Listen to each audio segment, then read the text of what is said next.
Hello everyone and welcome back to Medieval Two Total Kingdoms edition with the Welsh, where hopefully today we're going to finish off the campaign because we only need to take out one or two more towns and then we need to go for Dublin over in Ireland.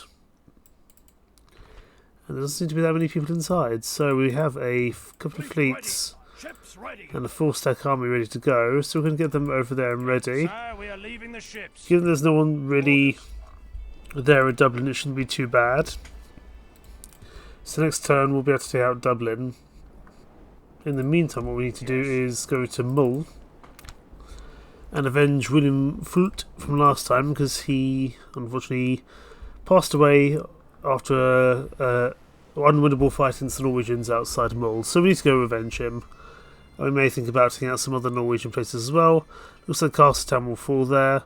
I'm not entirely sure who holds the Isle of Islay at the moment, because if we take out the Norwegians properly, that wouldn't be the worst thing. We actually have a second army here, which we might move up, and we could use that for Downpatrick maybe. What we'll do, we'll get them to blockade the docks of Dublin, and we can use that army for whatever we see fit. Actually, this one here has a bit more cavalry than we do here, but that's okay. Who's actually running this one? Okay, no one too important, that's okay. King of the next turn will go for Mull, but we don't have any siege equipment here with King Llewellyn. Also with, not King Llewellyn's dead. King Dafydd the Mauler. Maybe in fact we could move. We might be able to get some siege equipment over there much quicker, I wonder. Glasgow would be able to recruit? No, probably only in Carnarvon we can recruit it. We can recruit some this turn, but I'm not sure we'd be able to make it all the way over. I wonder if Inverness or Edinburgh has the ability to do so. Inverness can get us bombard, but they're still not going to be able to make it over in time, I don't think. So probably what we might end up doing is moving, because we don't technically need to take out all of Norway. Even though I'd like to avenge Flute, we could just go for, say, Trim here with this other army that we have. Ships ready. And we have these two Irish places, and that should give us the win. Because we need to hold 35 regions, including Carnarvon, which we already own, Dublin and London. We only need to eliminate England, so we've already eliminated England. We hold Carnarvon and London. We just got to take Dublin. Currently, regions held, we are at 33, so we only need to take two more, one of them being Dublin. Let's end the turn. See if anything particularly exciting happens. I would like to avenge William Flute, but that is gonna. We have to wait for our siege equipment to arrive. Okay, Admiral Catacomb versus Admiral Siegfried. I think we'll be okay. Clear defeat. The ship's lost. That's a problem. That's gonna actually make a decision for us, because now we don't have a fleet there. For King Dafydd to get across, so we'll take an Assassin's Guild in Winchester. Although probably a little bit too late to use them. If King Dafydd could have recruited there, then it wouldn't have been an issue. But it doesn't look like he can, and we actually got some boats here. Got some boats here. Set sail and order. So I'm going to land here. Now, you dogs. And we're gonna get ourselves ready. We'll get you here. We're just going to maintain the siege for now. Because I want to avenge William Flute before we end the campaign. So you guys can go back here. You can go blockade this dock, as that will give us a little bit more money. And we will end the turn. We should probably give King Dafydd some siege equipment, but I'm actually going to lift the siege because I might be able to draw them out to an open fight. That might work better. Are you joking, sire? I'm not joking. Okay, lots of Irish fleets moving around, but that's not too bad. Nothing that we can't deal with for sure. Okay, looks like they're actually going outside of Mull, which is quite useful because then I can fight them, and I might be able to just go into Mull without having to siege, which would actually be excellent. With the richest faction, wonderful. Montgomery needs to be upgraded, we can do that. Huge stone wall, excellent, also needs an abbey. And Chester's also ready to upgrade. We don't have the money for that. I'd say Montgomery is a little bit more important. Now, can we force a siege? Or can we force this battle without having to siege? There's a lot of dismounted Huskarls there. Goodness me. Again, as with before, we don't have a huge amount of infantry in the area. If I was to... Is there any mercenaries here that I can grab? Not really. There is no glory in hiding like this, my lord. Let me see if I can get some other troops to join in. Just because it's gonna be better than nothing they can't reach. That's interesting. Command me, sire. They'll wish they'd never been born, sire. The problem is that they have such good melee troops. And we could do this and only face Captain Bjorn. But then we have the issue that we're not going to be taking out Mull. So unfortunately, I think the Norwegians are going to have to wait.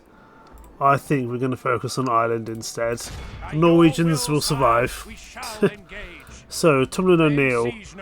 As our first real siege against the Irish, we've got Tomlin O'Neill here. He's got a lot of retinue, a lot of traits. He's got siege engineer, brilliant fool, biographer, guard dog, architect. Pretty interesting chap. Sadly, he's going to have to go down. If my guy fails to get through here, then we might have some issues.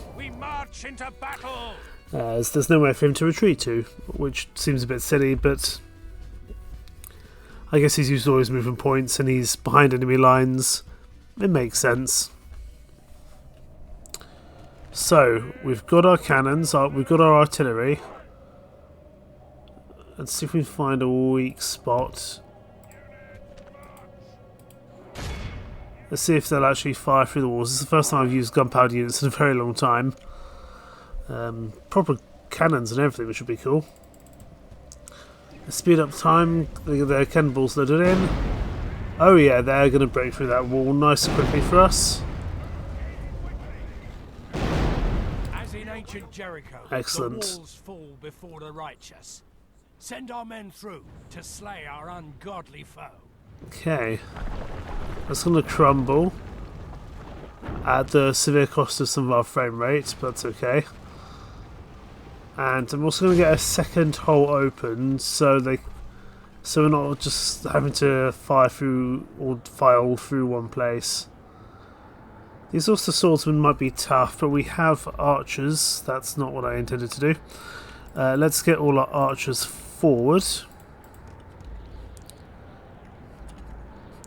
We're going to get our archers here. And the archers should be able to take out some of the Ulster swordsmen. In the meantime, we'll see our cannoneers continue to fire. Tell you what, we just destroy these walls incredibly quickly. Okay, let's actually have a look at these Ulster swordsmen, because this is the first time we've seen them. It's interesting, there's like a second bit at the top of the sword, kind of halfway up the sword. It feels kind of slightly counterproductive to have that there. Because I feel like that lower bit of the sword would actually be useful for, you know, killing people. But I guess not. Let's stop you guys firing now. You've done your job. Into the breach and onto victory. We'll just get our archers forward. They can do a good job taking out the Ulster swordsmen. if the swordsmen decide to stay, which they don't seem to be doing. Are they pulling back? They're pulling back, aren't they?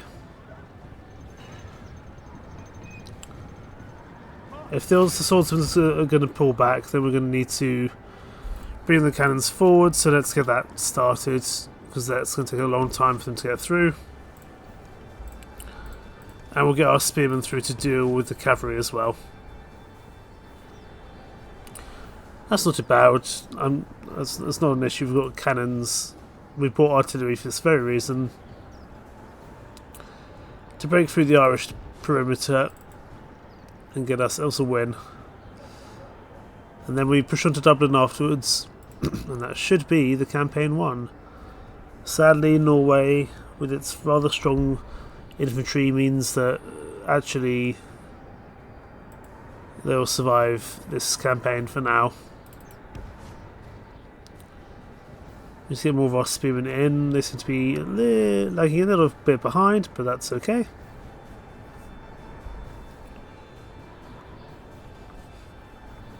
Okay, the Ulster swordsmen are now back at the reinforced gates. Speaking of which, how's our artillery doing? It is moving, albeit fairly slowly, but it's a cannon. Not exactly known for its speed. We'll get our general through just to provide any rallying support. I don't think we need our mailed knights for this engagement. That shouldn't be a problem. Our archers are actually firing, but they're taking issues. Oh, I see, because of the towers at the perimeter. That's fine. Let's not throw away lives unnecessarily. We have taken out a few of their swordsmen, but I think we'll have more issues with the... To be honest, I think we'd have more issues, so let's just do this instead. I'm just going to get them to go around this way, I think.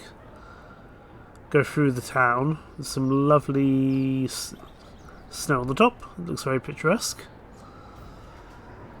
But we'll get them to go meet up with the archers.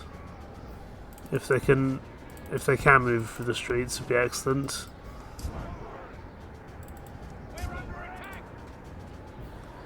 Okay, that unit of spearmen is also having issues.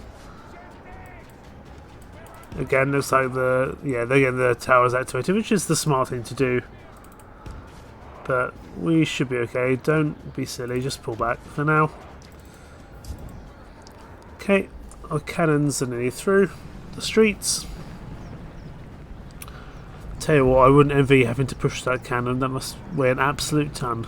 But it is nice that we don't have to spend a turn sieging. We can just use our cannons or our bombard to achieve the job, which is pretty good. Okay. As soon as they get around the corner to here, we'll get them firing, and then we can get in with our archers and our spearmen and finish the job. Hopefully, anyway. Okay, our cannons have pretty much made it. We'll get them to open fire. Hopefully they don't hit each other. The gates are down. Gates are down. That didn't take very long at all. Okay, let's get our spearmen in. And what we're going to do, we're going to... I don't think this is a time for complicated tactics. This is a time for charging in. So go, go, go. And we'll get our archers to fire as well. Charge, gentlemen, charge! Once more onto the beach, dear friends, once more. Let us finish this and claim the British Isles for the Welsh. They're a bit winded, but that's okay. I don't mind taking a few losses at this stage of the campaign. We shouldn't have too many issues. Rally the troops. We've also managed to capture some of the enemy's walls, which is of course excellent. Don't know where the Ulster swordsmen have gone. Ah, there they are. Let's get you guys to try hold these guys in place. Our men are winning the battle. And now push forward. We will smash the enemy. Okay, we're doing pretty well. We have lost 10% of our troops, but that's not a huge issue. Victory will be ours. Good tidings. The enemy general lies dead. Now we just have to deal with the remaining Ulster swordsmen, which is not too bad. I don't know where all my spearmen are deciding to go. Let's get them to actually push forward to the town centre. My lord, our men are in command. Men are in command of the city, which is excellent. Again, I'm not entirely sure where my troops are deciding to run to. Behold, there we go. Cowardly foe runs. Okay, wonderful. So we lost 125 men. So we actually took more losses than they did, but that's often the way with sieges, I find. Purely because you've got kind of castle defences and wall fighting. Wall fighting is always in favour of the defenders. So we take Trim. Would you believe our relationship with the Irish will have got worse? Yeah, it's now abysmal. But they attacked me first, so really that's on them. If they hadn't have attacked me, I would have stayed out of it and just pushed on to Norway. Although, of course, I do have to take out Dublin as well. So we now hold 34 regions. All we have to do is 35 regions and take Dublin. And here we go. To war, then, sire. Jameson heal with only 21 men left. He's a pretty good commander. We're about the same. I think what would be fun is if we have a one-on. As for a final fight, we have the two commanders go up against each other and see who wins. And even if our general dies, we've got plenty of other troops to finish the job. But I want to see if our general can beat his general. Because they both have 21 men, so it would be quite interesting to see, actually. So let's get our bombard forward and fire the gates. And then we will get... It also depends on experience as well, actually. I didn't check the experience of the enemy general. But I'd be intrigued to know who wins between the two of them. So, without any extra support, the general's bodyguard is going to charge in. And if needs be, we can send in some other units to finish the job.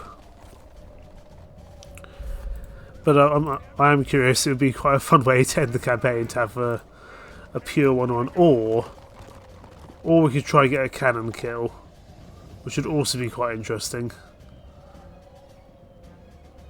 Could try and get a cannon kill. Let's bring the cannons in as well. See if we can get a kill with a cannon. That'd be a spectacular way to end it. Let's see if we can get the cannons close enough.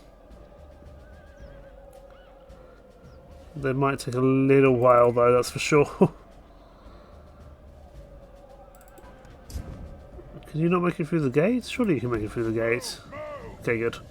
The Lord is with us. We've captured the enemy's walls, okay. Captured the enemy's walls. We'll leave our general there. I'm going to see if I can get a cannon kill on the general. For our final siege in medieval 2 Total War kingdoms. I've really enjoyed my time with Total War. I don't tend to play many of the new Total War games nowadays, and certainly not stuff like Warhammer, but Rome Total War, Medieval 2 Total War, and their relevant DLCs, Medieval 2 Kingdoms, Stainless Steel as well, is a really fun mod for Medieval 2 Total War that uses the Kingdoms version of the game. But also Barbarian Invasion is a really fun DLC for Rome Total War, and I think that'd be really fun to see on the channel as well. Maybe we can try out the Western Roman Empire at the height of its collapse. That'd be a fun one to try for sure. That's a big, tough, long campaign, much longer than this one. So we'll have to see if that's possible. Let us see if we can get a kill on the general with our bombard. This is going to be excellent. I'm just going to watch it from the perspective of you, from the... Let's see if we can... Let's see if we can make this work. Oh, it'd be hilarious if it takes out the general. He's sitting right there on the left hand side. We'll see if we can take him out. I don't know if they can fire though. Oh! Oh, the first shot! The first shot we manage. Okay, let's send it on General to take out the rest of the General's bodyguard. That was incredible. That was incredible. The first shot from the cannon, and it takes out the General. Oh, that's amazing.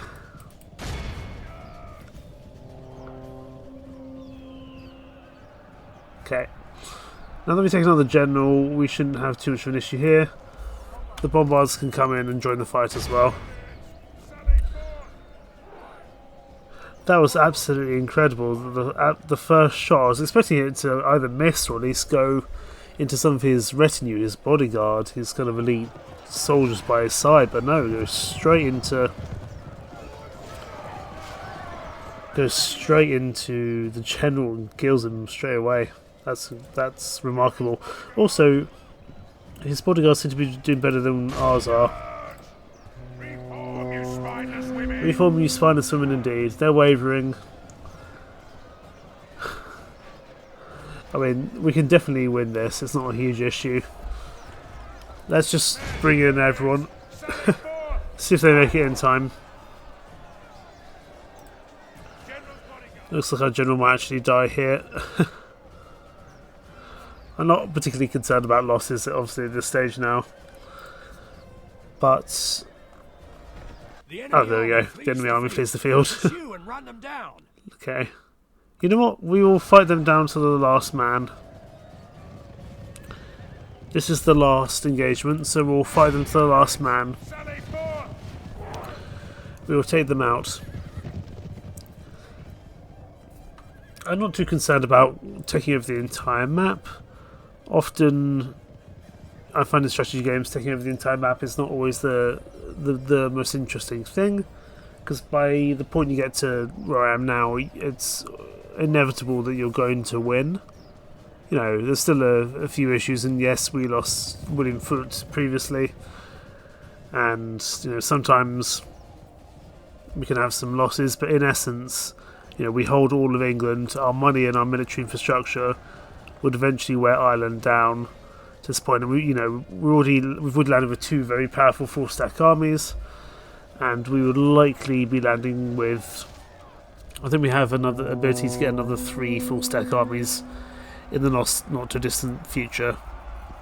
So really, I don't think it's a necessary thing to actually paint through the entire map, but we will definitely be fulfilling the victory conditions.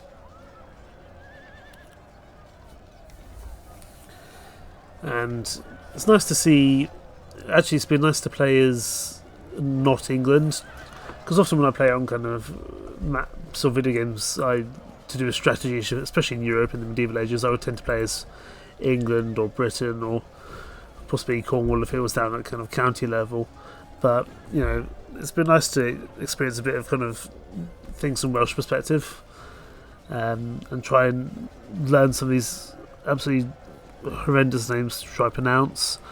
Melionith, Huithril, and Morganwith. That's what I'm going to go with. Sethwyr, and your... yeah. So, you know, it's been nice to not play as the faction I might always play as, and it's nice to play as a different faction where actually range is the kind of really important unit, not so much the infantry. All of Christendom will be awed by the victory we have. Although that being said, in the Medieval 2 campaign proper, there are longbowmen for the English, because the Welsh do not feature in the main campaign. So Huithril Glyn beats Seamus O'Neill, and that should be the campaign 1, if I've got this correct. So we will take Dublin. Glorious victory is ours, sire. Glorious victory is ours indeed. As you commanded, sire. These And we're going to exterminate that because people are not very happy. I don't want to revolt.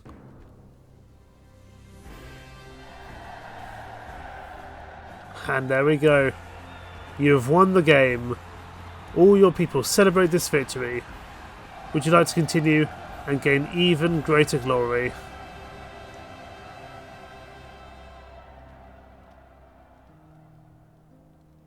Well, how about that, eh?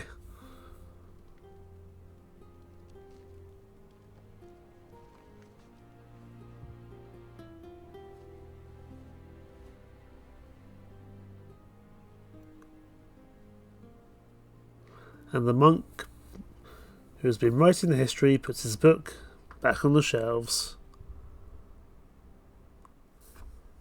And there we go. We'll return to the main menu. And that has been Medieval 2 Total War, the Britannia campaign with the Welsh. Thank you so much for watching. I've really enjoyed this. Total War has been such a vital part of how I grew up with playing games. Rome and Medieval 2 were such intrinsic games to my childhood and definitely shaped not only my gaming kind of preferences, but my love for history and my love for culture and such. And so it's really nice to come back and revisit such a thing, even if it's now a rather old game indeed. We may well yet see Total War back on the channel. I can't promise that.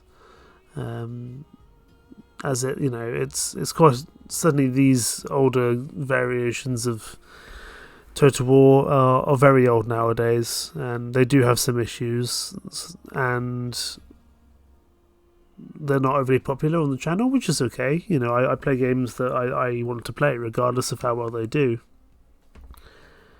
But there's only space for so many games on the channel, and so I have to be aware of these things. There will be no immediate series to replace Medieval 2 Total War, as we have Stronghold Stronghold Definitive Edition, I should say, as well as Tin Hearts, both of which I don't think will last much longer. So in the new year, we will probably have a couple of new series to carry on with, as well as, of course, of our streaming series, which have taken a bit of a backseat as I haven't been able to stream much recently, but I fully intend to get back into that in the new year. Kingdom Come Deliverance, Alien Isolation, definitely. Stellaris, I'm having a little bit of problems with the save file. I may not be able to get to work. We may have to either restart or find a new series to play instead. We shall have to see. In the meantime, thank you so much for watching. Take care. Bye bye.